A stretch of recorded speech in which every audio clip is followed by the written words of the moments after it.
good morning everyone. Welcome to episode number 6 of our school bus conversion. The last 2 weeks we've been preparing to get the floor painted, and that's what we were planning on doing today. However, I've discovered some pretty substantial leaks coming from the back that I couldn't really see before. So our first step is to take off these panels and to find out where these leaks are coming from, because we can't do any painting while there's water on the floor. So this is the culprit here. We couldn't tell that it was actually leaking before because this was so dark with all the rust. So once we grinded off the rust, I wiped it down and I noticed it was wet. I wasn't sure if it was coming from the side panels and it was just sort of leaking down. Now that it's all cleared out, I can clearly tell that the culprit is this back panel. So the back panel is basically this entire panel here. So it could either be the window, it could be the rub rail, it could be either those lights, the reverse light, the license plate light, it could even be that Thomas logo. There's also a seam that runs all the way down the side. There's the lights above it, as well as there's a seam at the top of the lights. There's a little drip cap that runs there and then it drips down the side of the window. So who knows, it could be anything.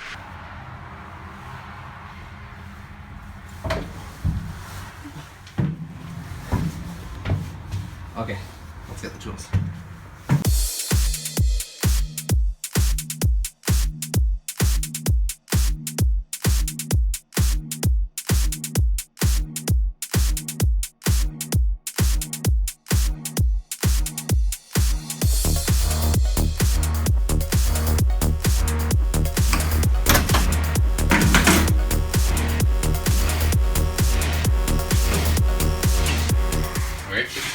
Gotta grind that one out. So this is our angle grinder. We had removed the bits from it and put on the grinding wheel. When you do that, you have to take off the lock nut that actually holds the wheel on it. Unfortunately, we took the nut off and we set it aside, and I'm pretty sure it got swept up with all the garbage on the floor, and therefore we don't actually have a lock nut anymore. So we can still use it for this, but we can't use it for grinding. So we went back to the store and we tried to find the exact nut, and they don't sell any in stock. However, the Black Friday sales here in Canada are still going on, and we found the Mastercraft one for the same price that we paid for that one. So we can still use the wheel for that. We might be able to get the part to get that one working again, but we gotta take stuff apart, so let's see how this one works.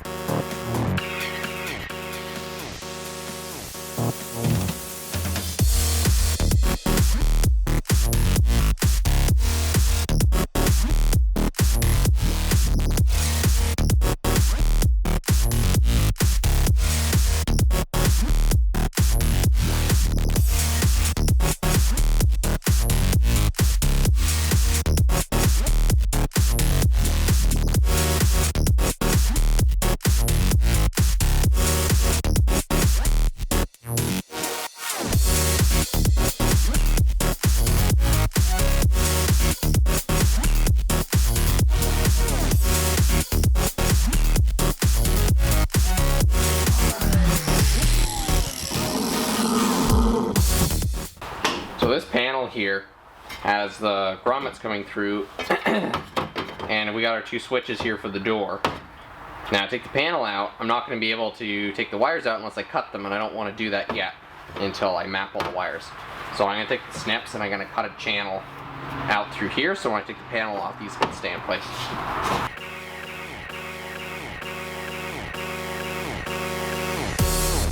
Okay, let's see what's behind this panel.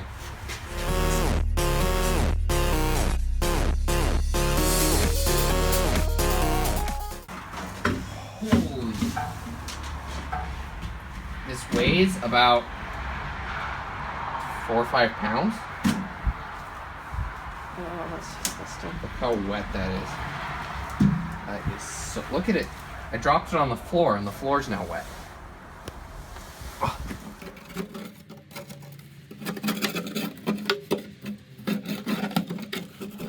So here's where we believe that the water is coming from. As you can see, the entire bottom is soaked, and all of this is somewhat wet. But if you take the worst rust and you kind of follow it, it seems to come right up to this corner, and it's the exact same on the other side. It starts at this corner and then it kind of spreads all the way down here. Because back here is totally dry, there's nothing wrong with it, but at the bottom it's soaked. And it soaked all the way through here. This panel was really wet. So where we believe the water is coming in from, it's possibly a little bit coming in from the window, but right on this piece of metal and on that piece of metal is where the rub rails on the outside attach. I'll show you those in a minute. But we're pretty sure the water is getting in through the corner here and basically coming all the way down. This bottom one might be coming in from multiple locations on that rail. And the same goes for that one. It's all on this inside edge. My theory is once again, there's a drip cap on the top of this door and it ends at this edge and at this edge, and that's where the leaks were coming from. On this side, on this edge, where there's no drip cap, and that seems to be where it ends, is where we see the most amount of water. If you look closely at the rub rail, there's some sealant that goes basically on the top across here, and then there's these screws on the top. I'm thinking that water is getting in through this old sealant, and then it's coming in through where the screws go into that piece of metal on the inside, and then they're going downwards. There's rivets on the top here, there's screws here, but once again, it could be this sealant right here. Around the lights, it doesn't seem to be dripping down, so I don't think they're the culprit. Neither is any of these things. So it has to be the rub rail, because that's the only place I can see the penetration coming in from. There's the drip cap that runs across the door. And once again, coming right down here, the rust is bad there, all the way down the middle, and then it gets basically soaked down at the bottom across here. Another thought would be that it's coming in through the door, but the piece of metal that comes back here is actually one piece that goes back and it curls around. And if you look in, well, okay, so there is a little bit of a lip in there, but as you can see, there's no rust in there, and if there was any rust, there'd also be rust all the way down this side of the metal, and it seems to be the rust is over here and that way. Okay, it's time to get rid of the rest of this rust. I'm gonna clean up this space here, grab the angle grinder again, and we're gonna get it done. Yes.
Hey guys, check out my war paint. I'm happy to report though that I won the battle and all the rust is gone. Next week we have to remove all of the rub rails and reseal. We're gonna have to work on the back wall. I might redo the lights, put the sealant around it just to be sure, and maybe even those back windows. All of these windows are gonna have to come up too. I'm not sure exactly when. Right now we're basically working on priority, and our priority was to paint before it got too cold. Now we're running into leak issues, so we got to fix the leaks. So we're going to start with the rub rails and the back wall. Then we're going to test it next time it rains, and if we're successful in that, we'll paint the floor, we'll get the subfloor installed, and then we'll work on doing these windows. We found some cold weather caulking that we can apply down to -7, so that will do the rub rails, and then hopefully it doesn't get too cold and we can do the windows as well. Thanks everybody for watching. If you haven't subscribed already, please do. We are this close to 100 subscribers, and we'd love to get there. We'll see you in the next one.